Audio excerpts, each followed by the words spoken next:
না গো না, যদি লক্ষ্মীধরের বিয়ে যদি না হয় তাহলে আমি এই সংসারে অপূজিত থেকে যাব, আর হবে না আমার পুজোর প্রচার। এই তো আমার দিদি নেতা রয়েছে, আমি তাকে ডেকে যুক্তি দেব। কোথায় দিদি নেতা?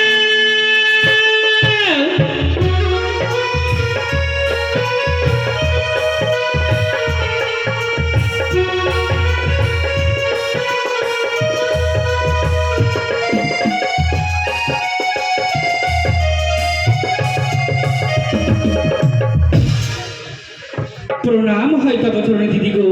আশীর্বাদ করি মনসা।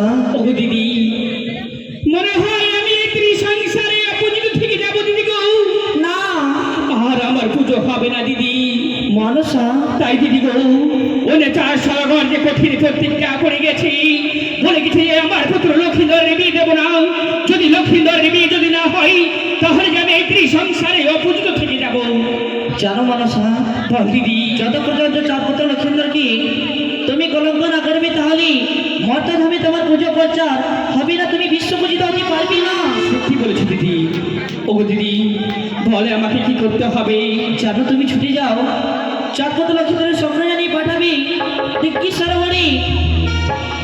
সুশীলাকে স্বপ্ন দেবে, যাবে চান করতে, নিজের মামি করবি সরকার, অবশ্যই মনকা চন্দ্রপতি চার সাথে নিজে ছেলের বিবাহ দেবে। তাই হবে দিদি, আমি ছুটে যাবো লক্ষ্মীধরের নিকটে, লক্ষ্মীধরকে স্বপ্ন জানাইবো। যাবে দিগ্গি সরোবরে, ও নেতার মামি সুশীলা রয়েছে, তার কাছে প্রেম আলিঙ্গন চাইবে।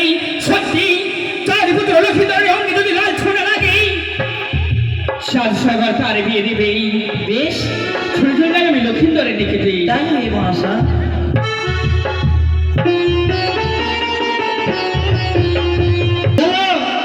আই আসে প্রেম শুধু